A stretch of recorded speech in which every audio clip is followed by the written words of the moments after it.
जिनेन्द्र वन्दितु सर्वसिद्धे धुवममलमणोवमं गदिं पते वोच्चामि समयपाहुड मृण्मो सुध केवली भणिदम्।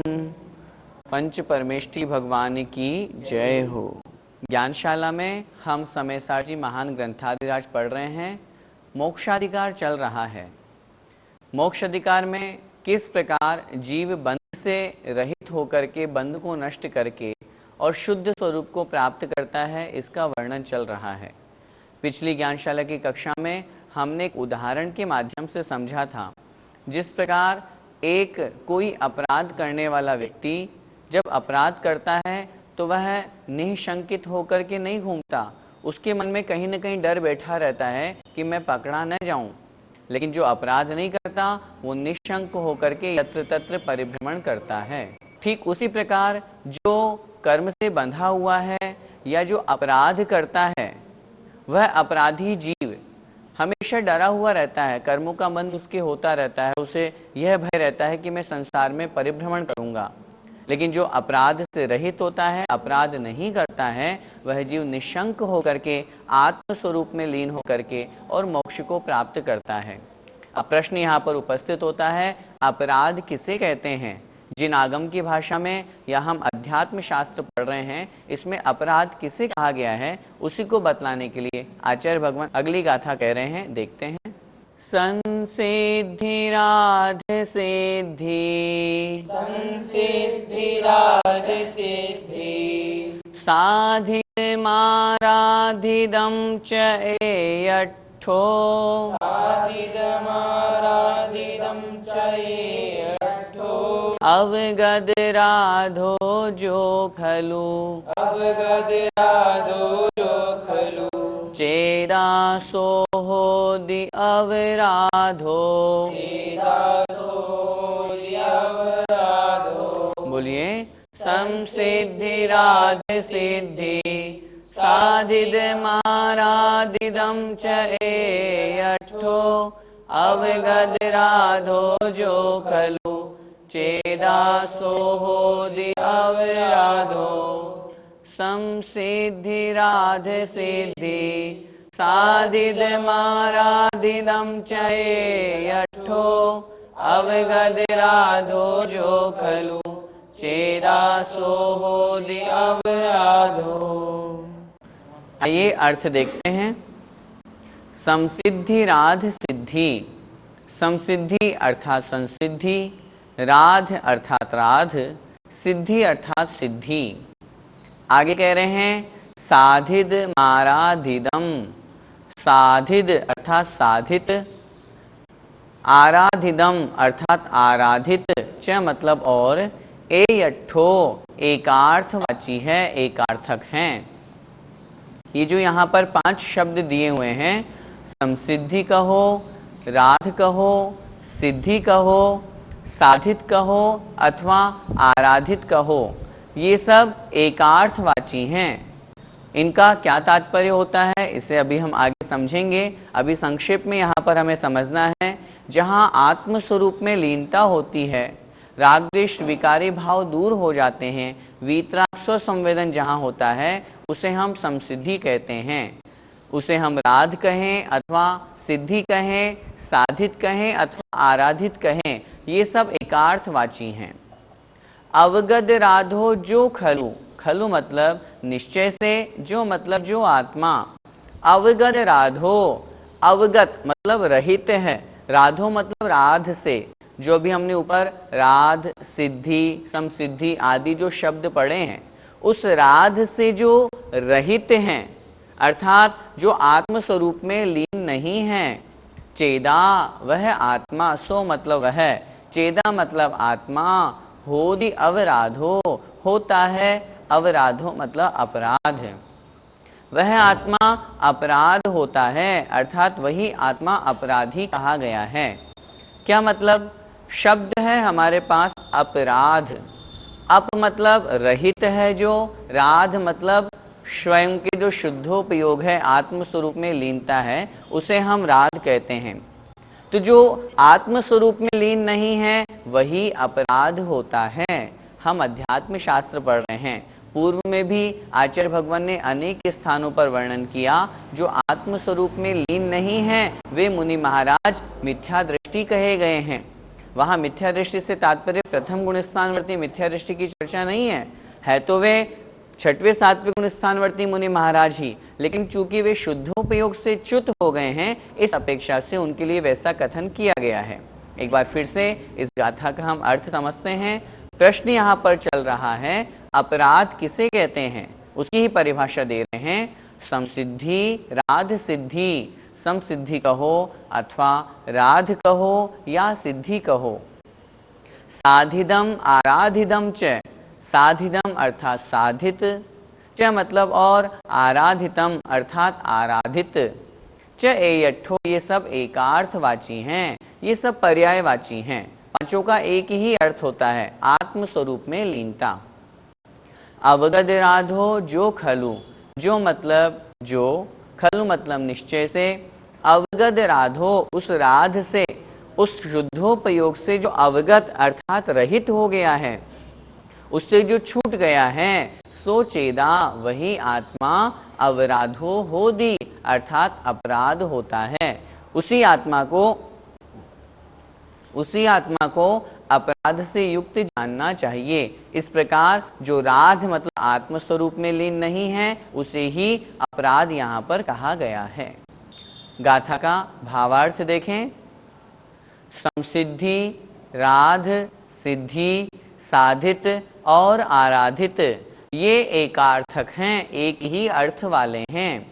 जो आत्मा अपगत राध अर्थात शुद्धोपयोग से च्युत होता है वह अपराध होता है, और उसे ही यहाँ अपराध जान करके उन्हीं मुनि महाराजों को अपराध का दंड कहा गया है। आइए इस गाथा का पद्यानुवाद देखते हैं। संसिद्धि राध अरु साधित सिद्ध सारे, आराधिता वचन आशय एक धारे, आराधिता रहित आत्म ही कहाता, है दोष धाम अपराप पाता। तीसरी लाइन में यहाँ कहा है, आराधिता रहित आत्म ही कहाता। जो आराधित से आत्म स्वरूप से रहित है, ऐसा आत्मा दोष धाम, दोषों का स्थान कहा गया है, उसे ही अपराधक, अपराध करने वाला कहा है, और वही पापी होकर के संसार में भटकता है। इसलिए यहाँ पर उन शुद्धोपयोगी मुनि महाराज की अपेक्षा से कथन है, वे आत्म स्वरूप में लीन हो जाते हैं। तो किस प्रकार वे अपराध से रहित हो जाते हैं, वही बात अगली गाथा में यहाँ पर कह रहे हैं। जो इस गाथा 327 के आगे जो एक गाथा अलग से दी हुई है हमारी पुस्तकों में, हम उसको भी पढ़ते हैं। जो पूर्ण निरव राधो, जो पूर्ण निरव राधो, चेदानि संकियो दुसो होदी, चेदानि संकियो दुसो होदी, आराहण नित्यम, आराहण वट्टे अहम तिजानन्तो। गाथा का अर्थ देखें। जो पूर्ण निरव राधो, जो मतलब जो, पूर्ण मतलब और, निरव राधो अर्थात निरपराध है। क्या मतलब? पिछली गाथा में हमने राध की परिभाषा पढ़ी, अपराध की परिभाषा पढ़ी। जो आत्म स्वरूप में लीन है वह कहलाता है राध, और जो आत्म स्वरूप में लीन नहीं है वह कहलाता है अपराध। उस अपराध से जो रहित है, निरपराध है, अर्थात आत्म स्वरूप में लीन है, शुद्धोपयोग को प्राप्त है, ऐसा चेदा मतलब आत्मा, निसंकियो दुसो होदी, निसंकियो अर्थात निशंकित, सो मतलब वह आत्मा, होदी अर्थात होता है।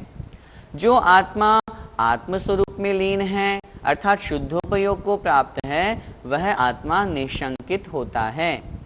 जैसे पहली गाथाओं में आचार्य भगवान ने उदाहरण दिया था, जो अपराध नहीं करता वह निशंकित होकर के यत्र तत्र भ्रमण करता है, उसे कोई विकल्प नहीं होता।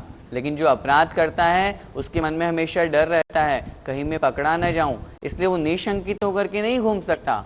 उसके मन में हमेशा शंका, उसमें डर, पकड़े जाने का भय, ये हमेशा लगा रहता है। उसी बात को आचार्य भगवान यहाँ पर अपराध की परिभाषा बतलाने के पश्चात कह रहे हैं, जो उस अपराध से रहित है। कहने का तात्पर्य है शुद्ध आत्म स्वरूप में लीन है, शुद्धोपयोग को प्राप्त है, स्वसंवेदन परिणति से युक्त है, संवित्ति से युक्त है, वह आत्मा निशंकित होता है। और निशंकित होकर के आराहणे नित्यम, आराहणे अर्थात आराधना में, नित्यम अर्थात नित्य ही, हमेशा ही, वट्टे वर्तन करता है। कौन सी आराधना में वर्तन करता है? अहम की जानंतो, अहम अर्थात मैं, अपने आप को, जानंतो मतलब जानता हुआ। वह आत्मा अपने आप को जानता हुआ, अपने आत्म स्वरूप को जानता हुआ आत्म आराधना में ही वर्तन करता है, आत्म आराधना में ही लगा रहता है, आत्मा में ही लीन हो जाता है। जैसा कि हम सभी जानते हैं, आत्म स्वरूप में लीन होने से ही मोक्ष की प्राप्ति होती है। और आत्म स्वरूप में लीन कब हुआ जाता है? जब वह आत्मा अपराध से रहित होता है। अपराध का तात्पर्य शुद्धोपयोग से रहित अवस्था। जब वो उससे छूट गया अर्थात शुद्धोपयोग को प्राप्त हो गया, आत्म स्वरूप में लीन हो गया, तो अब उसे बाहर किसी की आराधना नहीं करना, किसी के बारे में विचार नहीं करना, वो तो मात्र अपने आत्मा में स्थित होकर के आत्मा का ही ध्यान करता है, आत्मा के द्वारा ही करता है, वही आत्म आराधना कहलाती है। एक बार फिर से गाथा का अर्थ देखें। जो पूर्ण निरवराधो, जो मतलब जो आत्मा, पूर्ण मतलब और, निरवराधो अर्थात अपराध से रहित है, अर्थात शुद्धोपयोग को प्राप्त है। चेदा वह आत्मा निसंकियो होती, निशंकित होता है, उसके आत्म परिणामों में कोई शंका नहीं है, कोई भाव नहीं है कि वो बाहर कोई किसी प्रकार की परिणति कर रहा हो या विकल्प कर रहा हो। आराहण ही नित्यम, वह जो आत्मा है वह अहमति जानंतो, मैं अर्थात अपने आप को जानता हुआ वह आत्म आराधना में ही नित्य मतलब हमेशा, वट्टई अर्थात प्रवर्तन करता है, आत्म आराधना में ही लगा रहता है, आत्मा का ही ध्यान करता है, आत्मा में स्थित होकर के आत्म स्वरूप में लीन हो जाता है, आत्म स्वरूप को प्राप्त कर लेता है। गाथा का भावार्थ, और जो निरपराध जीव हैं अर्थात आत्म स्वरूप में लीन है, वह निशंकित होता है, वह अपने को अच्छी तरह जानता हुआ नित्य आत्म आराधना में वर्तन करता है।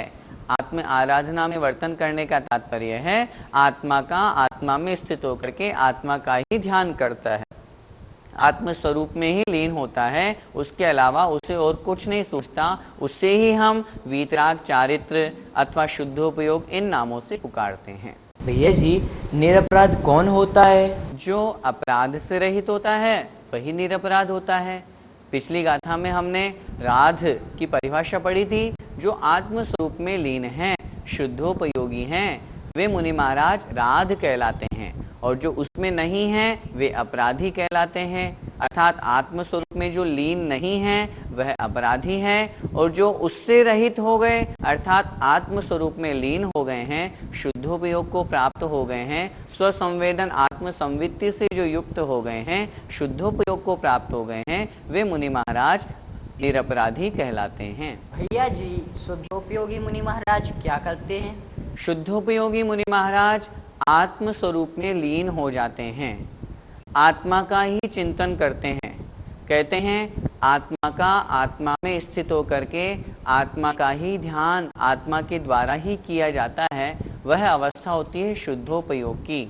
जहाँ पर वीतराग अवस्था होती है, बाहरी कोई विकल्प नहीं होता, निर्विकल्प एकाग्र समाधि जहाँ पर होती है वह शुद्धोपयोग कहलाता है, और उसी आत्मा में विलीन होकर के आत्मा का ही ध्यान करते हैं। यही शुद्धोपयोगी मुनि महाराज का कार्य कहा गया है।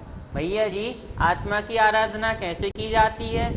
जब आत्मा को आत्मा के द्वारा, आत्मा के लिए, आत्मा से, आत्मा का और आत्मा में ध्यान करता है, वही आत्मा की आराधना करना कहलाता है। जहाँ पर और अन्य कोई पर पदार्थ होता ही नहीं है, जहाँ पर कोई राग द्वेष रूप परिणाम होता ही नहीं है, मात्र आत्मा और आत्म स्वरूप, इसके अलावा और कुछ है ही नहीं है।